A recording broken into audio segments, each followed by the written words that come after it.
not everyone gets to see this every day. It's like a real cool office to work in. No one gets to see glowworms every day, so I think it's just something special, like something different. Yeah. Welcome to a very special edition of the Adventures in Learning podcast. I'm currently traveling in New Zealand, and today I have a very special episode for you. We are going to learn all about glowworms, and we're going to learn about them from two incredible young men whose enthusiasm for them is, it matches mine. So tune in, listen, and I hope you're going to absolutely enjoy everything that Ruben and Xavier have to say.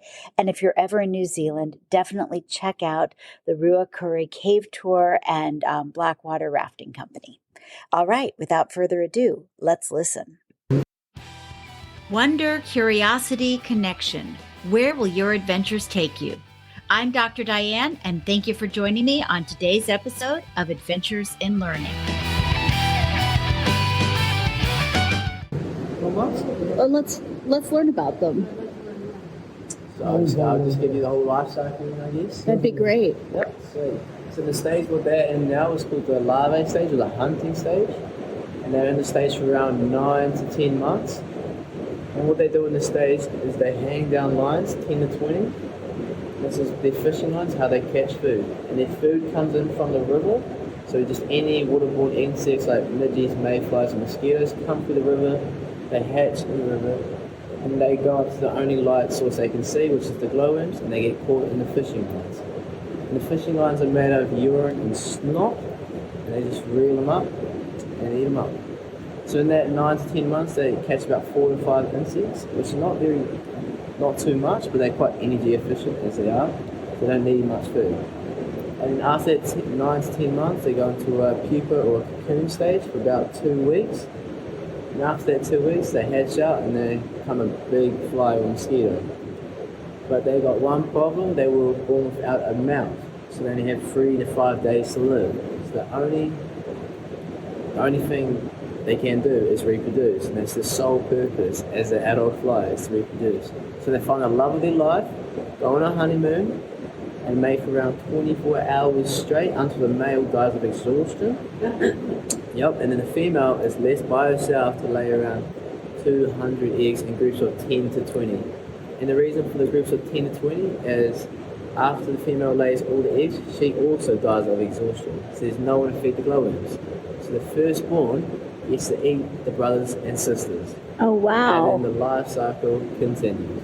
So life cycle of the glowworm is about a year long, just under. Yeah. And so they use bioluminescence for the glow.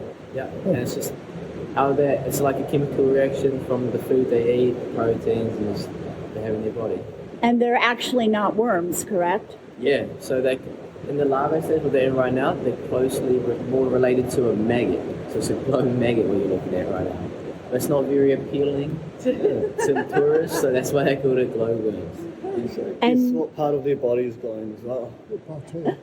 And this is the only place in the world you can find them, is that right? No, there's a couple places in Australia where it has glowworms, different species. America, they don't have glowworms in people, it's fireflies. Right, we have fireflies. Yeah, fireflies. And maybe some places in Europe.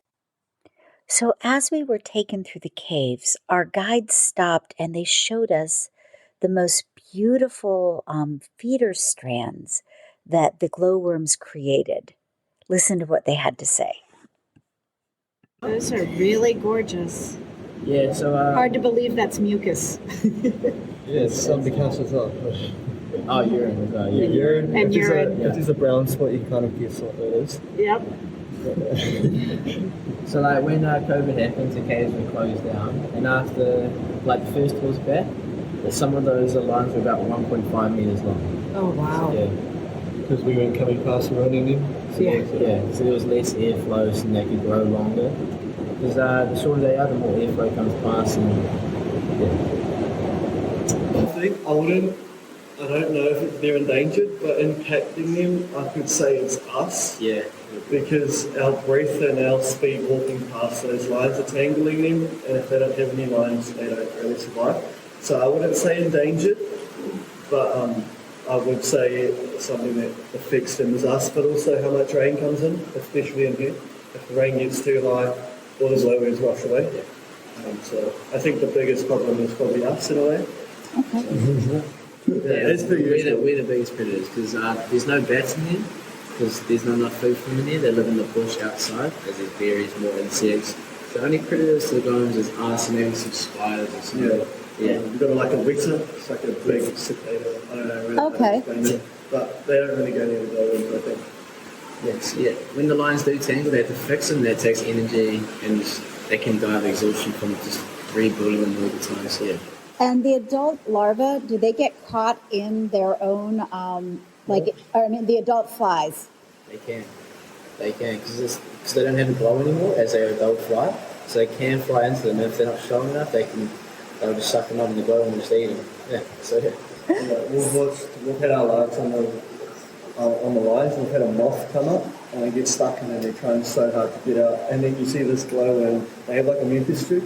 They slide across the wall and pull that line up. And we've actually watched one eat it. Seriously? Yeah. Me and Alana and me and Tina. I've seen it twice. Doesn't happen. That's weird. So one of the things I wasn't prepared for was how incredibly moved I was by how quiet it was in the cave and how absolutely beautiful the glowworms were. As you look at the glowworms from the ceiling up above you and you're studying them, constellations begin to form in your mind. I know the scientific explanation for this, but the bioluminescence is just stunning. Yeah. It's almost like looking at constellations in the sky. Yeah. It looks like the stars in the night sky. Kind of makes you wonder how those early stories came about. Like people saw the stars and made up the stories like I want to do about the glowworms. Yeah. What color do you see actually? Do you see like green or like a bluish? I can see a little bit of it's kind of a white blue. Yeah. And then a little bit of sort of a green off to the side in my vision. Yeah. And some of them are definitely brighter than others. Yeah, so the reason for that is the older they are, the brighter they glow, or the hungrier they are, the brighter they glow. So, yeah. So they glow because they're brighter? Or like if they're hungry, they grow brighter? Or they're older, yeah. So it's a way to say, it's sort of like a neon sign, come and eat here. Yeah, exactly. I'm the brightest, so they'll attract more. Oh, that's interesting. Nature is fascinating. Yeah, it really is. What was your reaction the first time you ever saw these? I was surprised. I thought the glow was the only part of the glowworm. I thought they were really small, but yeah, they actually sort of worms, yeah. I was amazed. And the formations as well, the first time. Crazy.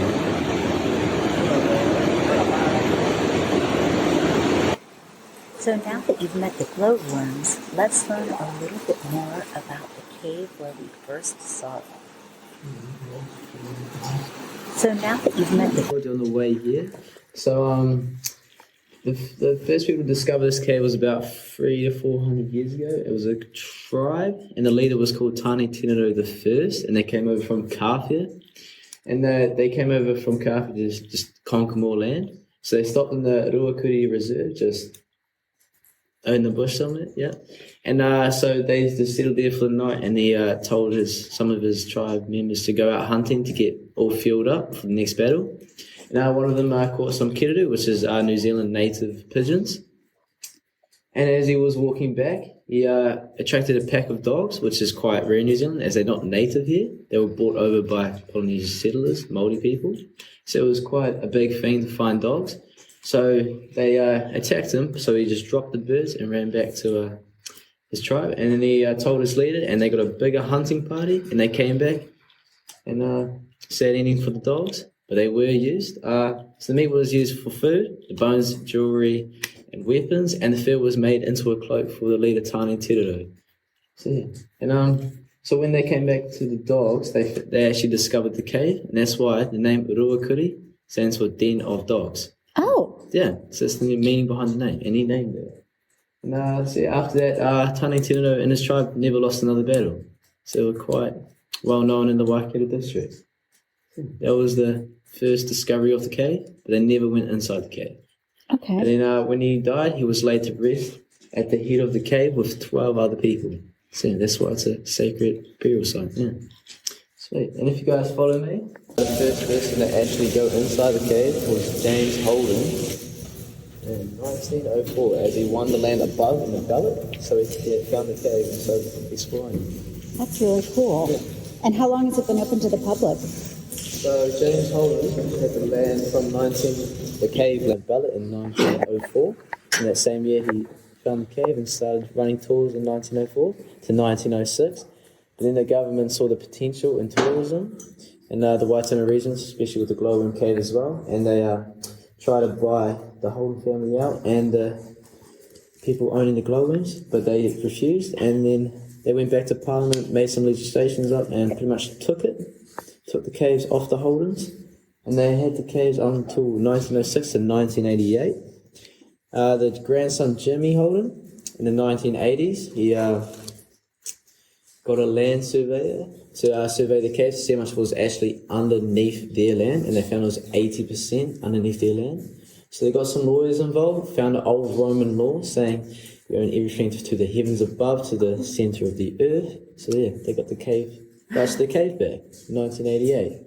So Jimmy Holden put the sign of trespassing out by the main entrance. Now it's been moved over here. So that's the original sign. So yeah, from 1988. We started running, two brothers came over to Jimmy Holden to start doing some tours for you. Blackwater rafting, tubing tours were the first tours. And walking tours were stopped until 1988 to 2005 when they made this. Yeah. In addition to the glowworms, our tour also included a look at the rock formations within the cave. And so in this next section, you have a special treat as my niece Alice, who is traveling with us, gives us a look at stalactites and stalagmites. And no, the difference between them is not just the letter T. Alice, can you tell me the difference between stalactites and stalagmites? So stalagmites might grow up to the ceiling, and stalactites are tight to the ceiling.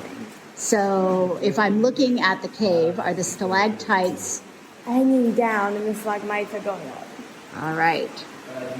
And when they meet together, what do we call that? A pillar or a column. Yeah, curtains. Other names for them is wavy bacon, lasagna sheets, angel wings, elephant ears. There's quite a lot of them. So how those are formed, if you look up, the ceiling's in like an A shape. So instead of the water trickling straight down, it runs along the wall. See? They just build up over time. And these waves at the bottom are formed from the airflow just moving the water a little bit more. How many years would it take for this one to form? So this one takes about 4 to 500 years square cubic centimetre as it runs along the wall. So yeah, it takes a bit longer than the normal stalactites and stalagmites. So, wow. It's beautiful. And do you guys see... you see that little like the popcorn looking stuff, the real rough, the rough stuff? That is called cave coral or cave popcorn. That is from the water being evaporated from airflow. Okay. So yeah, hot tip if you're in a cave, if there's a lot of cave popcorn, you're close to an entrance or an exit. Oh, there's more airflow. So, that's good to know. Yeah. So if you get lost, look. Got some fossils. There's more scallop shell fossils in the limestone. And I've got some other ones to show you. So this is just a piece of formation. You can touch this one. I'm not going to charge you guys $10,000, I promise. See, this is just a broken off one, but they found that slip behind us. So yeah, pretty cool. It looks like a salt lamp. Yeah. Translucent, right? Yeah. Translucent. And over here we have an oyster shell. This is about 30 million years old as well. And those holes where you guys can see in it, that was a parasite with 8 these to extinct. So they don't come this big anymore. Yeah. Unfortunately. Yeah, because these are massive. Yeah. Massive. Yeah. Wow. And do you guys know what a moa bird is by any chance? What? Yes. Yeah, so it's just, big, what do they call it again? Femur. Yeah. Big femur bone. Yeah, so this was the femur bone. Oh, wow. Yeah. These went extinct about 700 to 800 years ago. So, Yeah, they're incredible birds. yeah. They're quite big. Yeah, really big. This one would have been about 2.5 meters. So Yeah, it's a the big biggest meter. ones could be about 4.5 meters. Yeah, very huge. Used to hunt us. We saw a skeleton of one in Auckland, and it was super tall, like probably as tall as from here to up at the top of that cave. Crazy. Yeah. That's how they died in here, unfortunately. Yeah, and It made me too big. believe in dinosaurs too, and that whole connection between dinosaurs and birds. Quite cool when you same have a with kid. chickens, eh? Chickens Yes. are dinosaurs. When you have a kid who's really interested in dinosaurs, we can show them things which are as old as dinosaurs, like that oyster. There's like a whale bone in this cave. There's a few in this cave, and you can be like, that's a dinosaur. It's like, wow. You got my attention.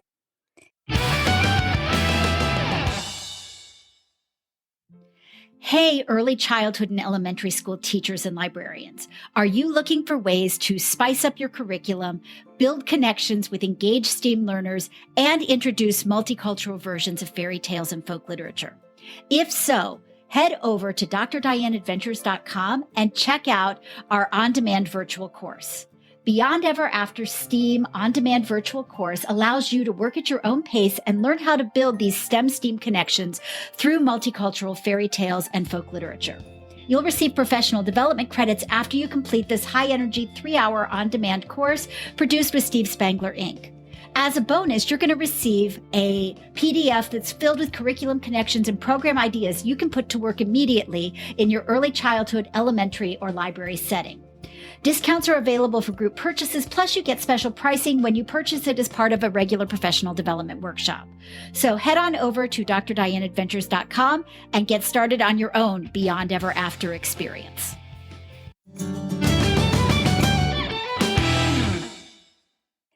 And I'd be remiss without introducing you to the tour guides who provided such wonderful information about the glowworms and the rocks of the Ruakuri Cave. So without further ado, let's meet them and get to know them a little bit better. So you go first. And my name is Ruben. I've been working for like a week and a half now, and I live about half an hour away from here. So.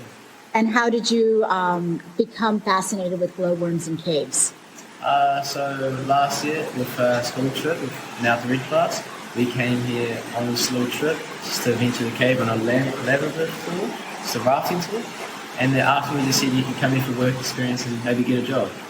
Yeah, So here you are. yeah, here I am.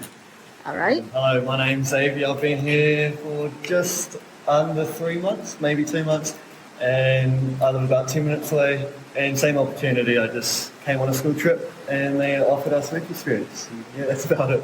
And who are you and how long have you worked here? So my name is Kaiser J. Takamura, and I've been working here for about 3 months-ish. Yeah, just ended up working over here now. And what's the most interesting part about getting to work in a cave every day? A lot of things, actually. The people, and well, just seeing the cave in general never really gets up too old. It's quite lovely. And what do you think of the glowworms? Well, it's mixed. Like, just looking at them, they're cool, but when you actually go deeper into what they actually are, it's a bit, yeah. Unsettling? It's a little bit disgusting. Not But... caviar. Yeah. What's the most fascinating thing about working in the caves? I think What's the most fascinating thing about working in the caves? I think it's not everyone gets to see this every day. It's like a real cool office to work in. No one gets to see glowworms every day, so I think it's just something special, like something different. Yeah.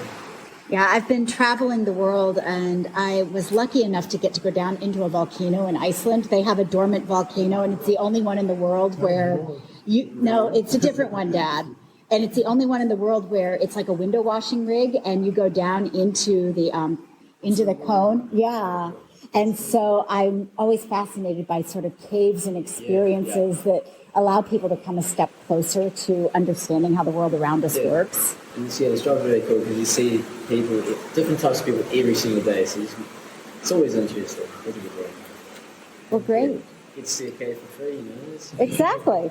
And it also helps with working as a tour guide. You get to deal with other nationalities that really understand. Even on this tour, I've had someone who was deaf, we usually give them something to read, but they didn't understand English. So, I made it work, and they really like the talk, but it's just understanding people's circumstances. And so what's cool about it as well is public speaking. So me and Ruben are head students at our school this year. So like prefix, and so this kind of helps with that in a way.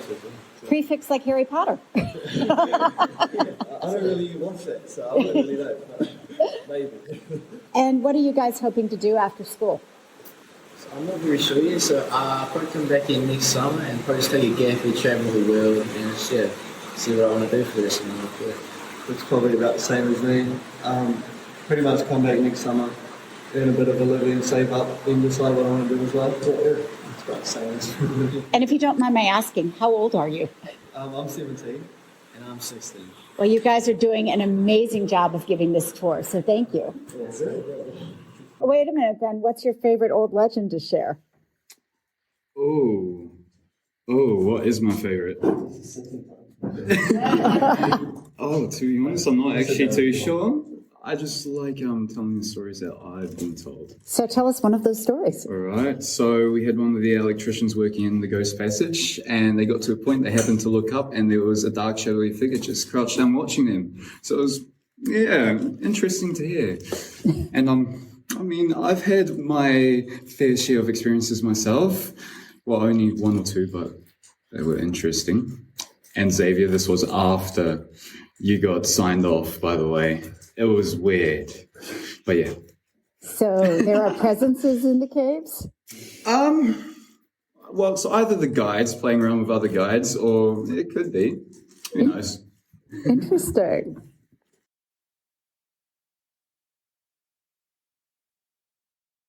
Turn around.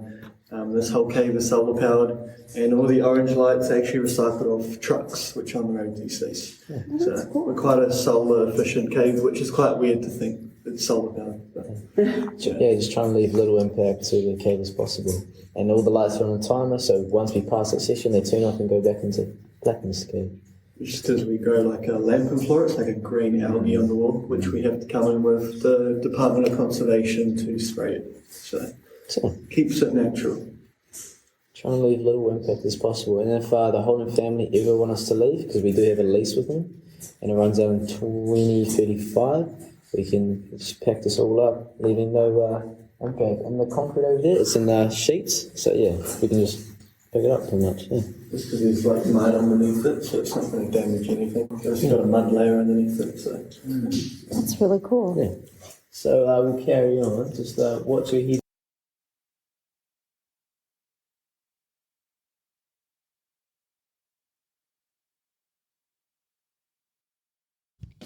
You've been listening to the Adventures in Learning podcast with your host, Dr. Diane.